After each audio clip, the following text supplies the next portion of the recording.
ত্রিবেদী অনেক কথা বলেছেন সাংবাদিকদের সঙ্গে, কিন্তু শেখ হাসিনা প্রসঙ্গে একটা শব্দ উচ্চারণ করেন নাই। শেখ হাসিনার দিল্লির সংবাদ সম্মেলন নিয়ে বাংলাদেশ রুষ্ট, ক্ষুব্ধ, এ বিষয়ে একটা শব্দ উচ্চারণ করেন নাই। শেখ হাসিনার বিষয় নিয়ে কোনো শব্দ উচ্চারণ না করে ভারতের রাষ্ট্রদূত আবারও সে বার্তাটাই সম্ভবত দিতে চাইলেন যে বাংলাদেশকে এখন শেখ হাসিনার ইস্যুকে পাশে রেখে বাংলাদেশের নতুন প্রধানমন্ত্রীকে ভারতের সাথে নতুন করে সম্পর্ক গড়তে হবে। বাংলাদেশের বর্তমান প্রধানমন্ত্রীর সঙ্গে রুটিন একটা সাক্ষাৎ ভারতের রাষ্ট্রদূতের, সেটা এমন আলোড়ন সৃষ্টিকারী ঘটনা হয়ে উঠল এবং এর আগে থেকে কয়েকদিন ধরে যেভাবে সংবাদ শিরোনামে থাকলো এবং যেদিন সাক্ষাৎটি ঘটছে, একজন রাষ্ট্রদূত এসেছেন নতুন দায়িত্ব নিয়ে একটি দেশে, সরকার প্রধানের সঙ্গে তার দেখার বিষয়টা একেবারে একটা রুটিন ঘটনা। অথচ বিএনপি সরকার, তারেক রহমান সরকার ভারত সরকারকে শিক্ষা দিতে গিয়ে এই দীনেশ ত্রিবেদীর সঙ্গে সাক্ষাৎটাকে অনেক দিন ধরে ঝুলিয়ে রেখে শেষ পর্যন্ত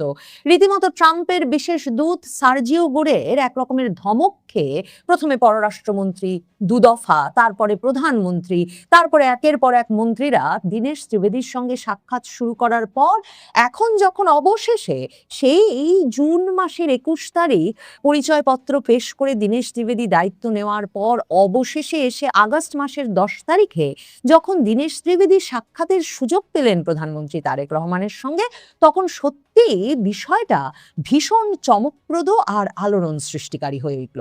রাষ্ট্রদূত দীনেশ ত্রিবেদীর সঙ্গে তার এই সাক্ষাতে কি আলাপ হয়েছে প্রধানমন্ত্রীর কার্যালয় থেকে সে বিষয়ে কিছু জানানো হয়নি। প্রধানমন্ত্রীর কার্যালয়ের যে ফেসবুক পেজ, সেখানে বৈঠকটি শুরু হওয়ার পরপরই দীনেশ ত্রিবেদী এবং প্রধানমন্ত্রীর মধ্যকার একটা খুব আন্তরিক ছবি দিয়ে এবং তারপর তারা বৈঠক করছেন এই ছবি দিয়ে এটা যে একটা সৌজন্য সাক্ষাৎ এবং সেই সৌজন্য সাক্ষাৎটি শুরু হয়েছে সেটা জানানো হয়েছিল।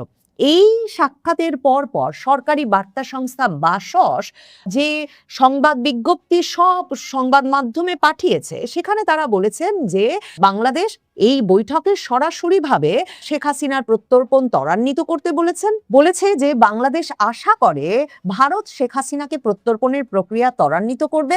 এখন শেখ হাসিনার প্রত্যর্পণ কিংবা হাদির হত্যাকাণ্ডে অভিযুক্ত ব্যক্তিদের প্রত্যর্পণের বিষয়ে এই বৈঠকে আলোচনা হয়েছে কিনা সে বিষয়ে আবার ভারতের রাষ্ট্রদূত ওই বৈঠক সেরে বেরিয়ে এসে কিন্তু সংবাদ মাধ্যমের সামনে কোনো মন্তব্য করেন না। একটা ভিডিও প্রকাশ করা হয়, ধারণা করি প্রধানমন্ত্রীর কার্যালয় থেকেই সেই ভিডিওটি প্রকাশ করা হয়। সেই ভিডিওতে দেখা যায় দুইজন খুব আন্তরিকতাপূর্ণভাবে একে অপরের সঙ্গে পরিচিত হচ্ছেন। ভারতের রাষ্ট্রদূত, যাকে ভারত মন্ত্রী পদমর্যাদায় পাঠিয়েছেন, যিনি কিনা ভারতের কেন্দ্রীয় সরকারের মন্ত্রী ছিলেন দুদফা এবং যিনি প্রধানমন্ত্রী নরেন্দ্র মোদীর অত্যন্ত ঘনিষ্ঠজন, পশ্চিমবঙ্গের বিজেপি নেতা, এবং এই বিজেপি নেতাকে যে বাংলাদেশের রাষ্ট্রদূত হিসেবে প্রধানমন্ত্রী মোদী নিযুক্ত করেছেন, তখন ভারতের রাজনীতি এবং প্রধানমন্ত্রী মোদীর এই সিদ্ধান্তটা যারা বোঝেন তাদের অনেকেই বলছিলেন যে প্রধানমন্ত্রী মোদী আসলে চেয়েছেন এমন একজনকে পাঠাতে যিনি ঘনিষ্ঠজন তার এবং যিনি একজন রাজনৈতিক ব্যক্তিত্ব, কূটনৈতিক ব্যক্তিত্ব না, যিনি এক রকমের সম্পর্ক, ব্যক্তিগত সম্পর্ক গড়ে তুলে ভারত বাংলাদেশ সম্পর্কটাকে আবারও চাঙা করে তুলতে কাজ করবেন এবং যার সঙ্গে সরাসরি প্রধানমন্ত্রী মোদীর যোগাযোগ থাকবে। মানে নানা রকম ব্যুরোক্রেসি, নানা রকম আমলাতান্ত্রিক জটিলতা পেরিয়ে তাদের মধ্যে যোগাযোগ হতে হবে না। তো প্রধানমন্ত্রী মোদীর এমন একেবারে ব্যক্তিগত পছন্দে পাঠানো বর্ষিয়ান রাজনীতিবিদ দীনেশ ত্রিবেদীর বাংলাদেশে আসবার পর কিন্তু প্রায় 2 মাস সময় লেগে গেল বাংলাদেশের প্রধানমন্ত্রীর সঙ্গে সাক্ষাতে। যে ভিডিওটা প্রকাশিত হয়েছে সেখানে দেখা যাচ্ছে দুজনে খুব আন্তরিকতাপূর্ণ পরিবেশে কথা বলছেন। দীনেশ ত্রিবেদী একটা শাল তুলে দিচ্ছেন এবং দুজনে যে হাত জড়াজড়ি করে একে অপরের সঙ্গে পরিচিত হচ্ছেন, প্রধানমন্ত্রীর দফতর থেকেও কিন্তু সেই ছবিটাই প্রকাশ করা হয়েছে। তো সেই বৈঠক শেষে বেরিয়ে এসে দীনেশ ত্রিবেদী সুনির্দিষ্ট কি বিষয়ে কথা হলো সাংবাদিকদের এই প্রশ্নের জবাবে বারবার বলেছেন তিনি পরিচিত হলেন প্রধানমন্ত্রী তারেক রহমানের সঙ্গে, খুব ভালো লেগেছে, খুব ভালো লেগেছে, এই কথাটা বারবার বললেন। প্রধানমন্ত্রী ভীষণ হাম্বল একজন মানুষ, গ্রাউন্ডেড একজন মানুষ, একজন বিনয়ী মানুষ, সেটা বললেন তিনিও একজন জনগণের মানুষ, যেটা গতকালকেও এক দফা সাংবাদিকদেরকে বলেছিলেন দীনেশ ত্রিবেদী, তিনিও জনগণের মানুষ। এবং দীনেশ ত্রিবেদী মনে করালেন আমিও তো কূটনীতিক না, আমিও একজন রাজনীতিবিদ, কাজেই আমরা দুজনেই জনপ্রতিনিধি হিসাবে একে অপরের সঙ্গে সাক্ষাৎ করলাম এবং দুই দেশের মধ্যে মানুষের সম্পর্ক উন্নয়ন, মানুষের জন্য একটা ভালো সম্পর্ক বজায় রাখা যে সবচেয়ে গুরুত্বপূর্ণ সেটা তারা প্রত্যেকেই বোঝেন এবং মানুষের পালসটা বাংলাদেশের প্রধানমন্ত্রী তারেক রহমানও খুব ভালো বোঝেন, কারণ তিনিও জনগণের মানুষ বটে। দীনেশ ত্রিবেদী বেরিয়ে এসে বলেছেন যে তারা তো আগেই প্রধানমন্ত্রী তারেক রহমানকে ভারত সফরের আমন্ত্রণ জানিয়ে রেখেছে। তার অবস্থা দেখে সেই আব্বাস উদ্দিনের সেই গানটার কথা মনে পড়ছে, ফান্দে পড়িয়া বগায় কান্দে রে। কথা ছিল 2030 সাল পর্যন্ত প্রধান উপদেষ্টা থাকবেন, তারপরে নির্বাচিত সরকার এলে তিনি আমৃত্যু রাষ্ট্রপতি থাকবেন। কিন্তু বাইডেনের পরাজয় কিংবা বাইডেনের দলের পরাজয়, বিশ্বব্যাপী যুদ্ধ, বাণিজ্য নিয়ে জটিলতা, সবকিছু মিলে এমন একটা গুবলেট অবস্থার সৃষ্টি হলো যে বাংলাদেশে ডক্টর ইউনূসের ক্ষমতায় থাকাটা ঝুঁকিপূর্ণ হয়ে গেল। সেই যে রিসেট বাটন চেপে মুক্তিযুদ্ধের ইতিহাস মুছে ফেলা কিংবা শেখ হাসিনার চ্যাপ্টার ক্লোজ বলা, ডক্টর ইউনূসের সামনে তখন ছিল প্ল্যান বি। প্ল্যান বি হলো তারেক রহমান প্রধানমন্ত্রী হলে তাকে রাষ্ট্রপতি করা হবে। এতদিনে নিশ্চয়ই আমরা বুঝে গেছি যে এই যাত্রায় ডক্টর ইউনূসের আর রাষ্ট্রপতি হওয়া হচ্ছে না। তাহলে কি প্ল্যান সি? প্ল্যান সি ছিল যে বাংলাদেশ ডক্টর ইউনূসের নাম জাতিসংঘের মহাসচিব প্রার্থী হিসেবে প্রস্তাব করবে এবং তাকে এই পদে জিতিয়ে আনার দায়িত্ব বাংলাদেশের। এই লক্ষ্যে তার যে ইন্টারন্যাশনাল লেভেলের লবিং সেগুলো তো ছিলই, এর পাশাপাশি প্রচুর অর্থ খরচ করে তিনি একটি লবিস্ট ফার্ম নিয়োগ করেছিলেন। কিন্তু যখন জাতিসংঘ মহাসচিবের ক্যান্ডিডেটদের তালিকা প্রকাশিত হলো তখন দেখা গেল যে সেখানে বিশ্ব বাটপার ডক্টর ইউনূসের নাম নেই। এতে প্রচন্ড ক্ষুব্ধ হয়ে ডক্টর ইউনূস সেই লবিস্ট ফার্মের কাছে টাকা ফেরত চেয়েছিলেন।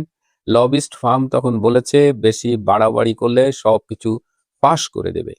সেই যে নিউ ইয়র্কে ক্লিন্টনের সামনে তিনি মেটিকুলাস ডিজাইনের কথা বলেছিলেন, সেই মিটিংয়ে তিনি আরো অনেক গোপন কথা, অনেক স্বীকারোক্তি দিয়েছিলেন, তার মধ্যে মধ্যপ্রাচ্যের কয়েকটি সংগঠনের নামও বলেছিলেন। এই সব কিছুর রেকর্ড একটি এজেন্সির কাছে আছে। সব মিলে আমি বলেছিলাম 2-3 দিন আগে বুকে ব্যথা নিয়ে, চোখে জল নিয়ে তিনি ঢাকার একটি হাসপাতালে ভর্তি হয়েছিলেন। তো এই হলো ডক্টর ইউনূসের পরিণতি। ডক্টর ইউনূসের এই বিপর্যয়ে দেখলাম অনেকেই খুব মজা পাচ্ছে। আবার পত্রিকায় দেখলাম গতকাল রয়ের প্রধান মিস্টার পরাগ জৈন সহ 4 জন এসেছে, তার আগে 3 জন এসেছিল এবং আজকে আরো 16 জন এসেছে, মোট 23 জনের টিম। এরা বাংলাদেশের ডিজিএফ এর আমন্ত্রণে এসেছে এবং এই টিম বাংলাদেশ, মিয়ানমার, ভারতের 12টি খুব স্পর্শকাতর স্পট ভিজিট করবে। এছাড়া বাংলাদেশের হাতে তারা 161 পৃষ্ঠার একটি রিপোর্ট তুলে দেবে যেখানে লস্করে তৈয়বার মতো আন্তর্জাতিক জঙ্গি সন্ত্রাসী সংগঠনের নাম রয়েছে, তাদের কল রেকর্ড রয়েছে, তাদের অনুকূলে তহবিল পাঠানো হয়েছে যে ফান্ড ট্রান্সফার, সেই ডকুমেন্ট রয়েছে, স্যাটেলাইট ইমেজ সহ অনেক ইমেজ রয়েছে। এবং ভারতের পক্ষ থেকে বাংলাদেশকে এর আগেও বলা হয়েছে যে বাংলাদেশে বিভিন্ন রকমের জঙ্গি তৎপরতা চলছে, তো এবার সেই বিষয়গুলো তাদের হাতে তুলে দেবে। এবার আমরা একটু কথা বলি। আমি আগেই কিন্তু বলেছিলাম যে আজকে দীনেশ ত্রিবেদীর সাথে আমাদের প্রধানমন্ত্রী তারেক রহমানের একটি বৈঠক হবে এবং সেই বৈঠকটি হয়েছে। সেই বৈঠক শেষে আমাদের পররাষ্ট্রমন্ত্রী ডক্টর খলিলুর রহমান একটি সংবাদ সম্মেলন করেছেন। আমি সংবাদ সম্মেলনের একটা ছোট্ট ভিডিও ক্লিপ একটু দেখাবো। আমি গণক না, সুতরাং বলতে পারবো না কোন দিন এটা হচ্ছে যে প্রধানমন্ত্রীকে মাননীয় প্রধানমন্ত্রীকে ব্রিক্সে দেওয়া হয়নি। 5 আগস্টের ব্যাপারে আমাদের যে পজিশন আমরা ক্লিয়ারলি বলে দিয়েছি এবং সেটা গুরুত্বের সঙ্গে অনুধাবন করেছেন ভারতীয় কর্তৃপক্ষ। সেটা আমাকে গতকালকেও তারা জানিয়েছেন, আজকেও তারা প্রধানমন্ত্রীকে সেটা বলেছেন। মাননীয় প্রধানমন্ত্রী ভারতীয় হাইকমিশনারকে বাংলাদেশে স্বাগতম জানিয়েছেন। হাইকমিশনার মাননীয় প্রধানমন্ত্রীকে গত সপ্তাহগুলোতে বাংলাদেশে তার অভিজ্ঞতা সেটা তুলে ধরেছেন। তিনি বাংলাদেশে এসে অত্যন্ত আনন্দিত, সে কথা আমাদেরকে জানিয়েছে। এছাড়া সংক্ষেপে কিছু বিষয় এসছে।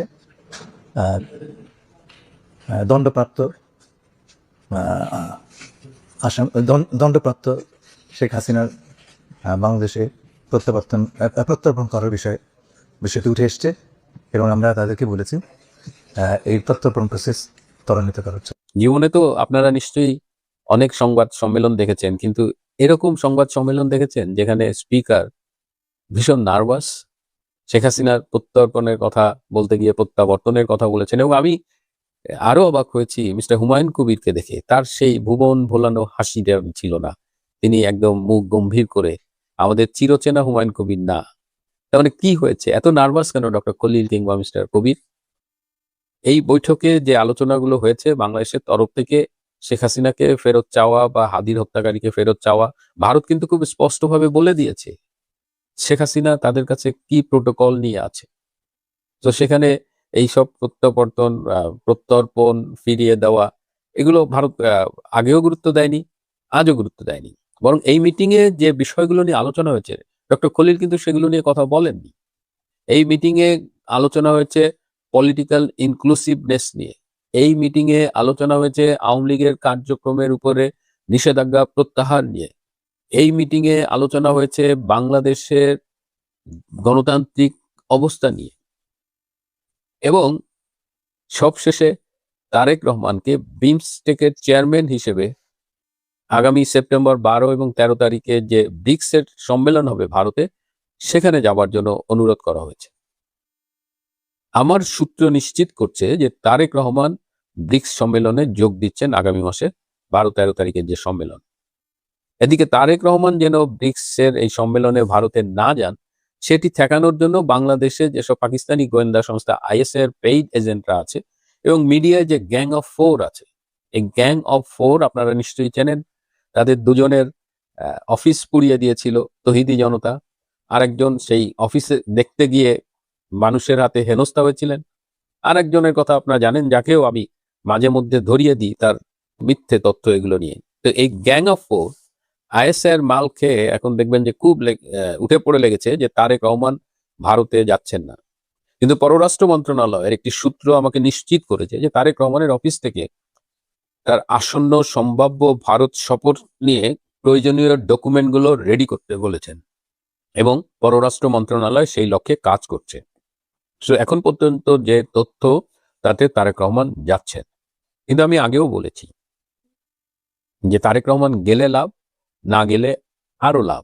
এবং যাকে বলে মাইনকার চিপা, তারেক রহমান এমন চিপায় পড়ছে যে তার এখন ভারতে যাওয়া উচিত, কারণ সার্জিও গৌর পর্যন্ত তাকে বলে গেছে ভারতে যেতে।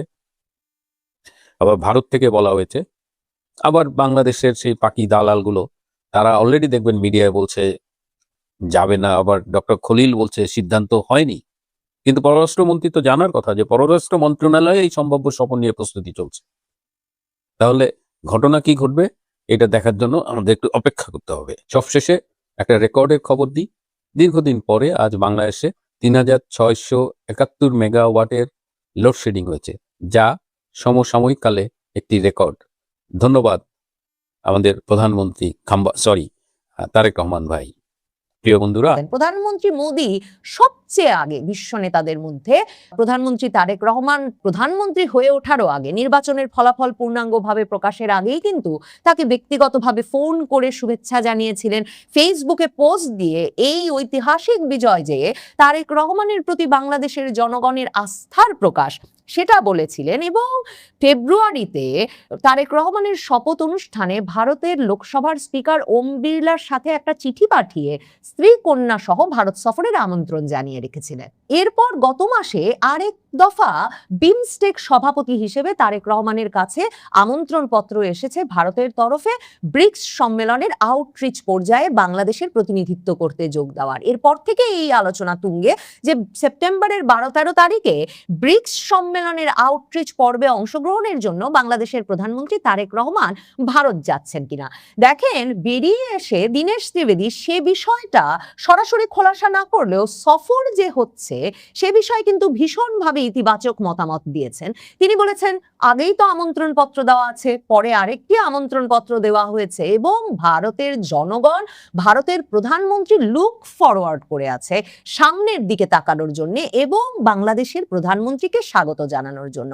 সামনের দিকে তাকানোর জন্য বাংলাদেশের ভারতের প্রধানমন্ত্রী এবং ভারতের জনগণ লুক ফরওয়ার্ড করে আছেন। ভারতীয় হাই কমিশনার যেভাবে বললেন যে ভারতের জনগণ ও প্রধানমন্ত্রী এখন সামনের দিকে তাকাচ্ছেন, লুকিং ফরওয়ার্ড, তাতে মনে হলো পেছনে অনেক ঘটনা ঘটে গেছে। পেছনে ভারতের ক্ষুব্ধ হওয়ার মতো, রুষ্ট হওয়ার মতো অনেক ঘটনা আছে। ভারতের সাথে সম্পর্কটা একদম তলানিতে থেকে গেছে, কিন্তু ভারত বরং মনে করিয়ে দিতে চাইছে বাংলাদেশকে যে ভারত সেসব কিছুই মনে রাখছে না। ভারত লুকিং ফরওয়ার্ড, সামনের দিকে তাকাচ্ছে এবং সামনের দিকে তাকিয়ে ভারত বাংলাদেশ সম্পর্কের এমন কোনো বিষয় নাই যেটা প্রধানমন্ত্রী তারেক রহমান এবং প্রধানমন্ত্রী নরেন্দ্র মোদী একসঙ্গে বসলে সমাধান হওয়া অসম্ভব। সবকিছুর সমাধান আছে, কারণ দীনেশ ত্রিবেদী বলছেন, রাজনৈতিক নেতার মতোই বলছেন, যে গণতন্ত্রে ইস্যু তো থাকবেই, কিন্তু সব ইস্যুই সর্ট করা যায়, সব ইস্যুরই একটা সমাধান আছে। কিন্তু বাংলাদেশ কি লুক ফরওয়ার্ড করতে চাইছে? বাংলাদেশ সামনের দিকে এগিয়ে যেতে চাইছে? দেখেন, দীনেশ ত্রিবেদী অনেক কথা বলেছেন সাংবাদিকদের সঙ্গে, কিন্তু শেখ হাসিনা প্রসঙ্গে একটা শব্দ উচ্চারণ করেন নাই। শেখ হাসিনার দিল্লির সংবাদ সম্মেলন নিয়ে বাংলাদেশ রুষ্ট, ক্ষুব্ধ, এ বিষয়ে একটা শব্দ উচ্চারণ করেন নাই। শেখ হাসিনার বিষয় নিয়ে কোনো শব্দ উচ্চারণ না করে ভারতের রাষ্ট্রদূত আবারও সে বার্তাটাই সম্ভবত দিতে চাইলেন যে বাংলাদেশকে এখন শেখ হাসিনার ইস্যুকে পাশে রেখে বাংলাদেশের নতুন প্রধানমন্ত্রীকে ভারতের সাথে নতুন করে সম্পর্ক গড়তে হবে।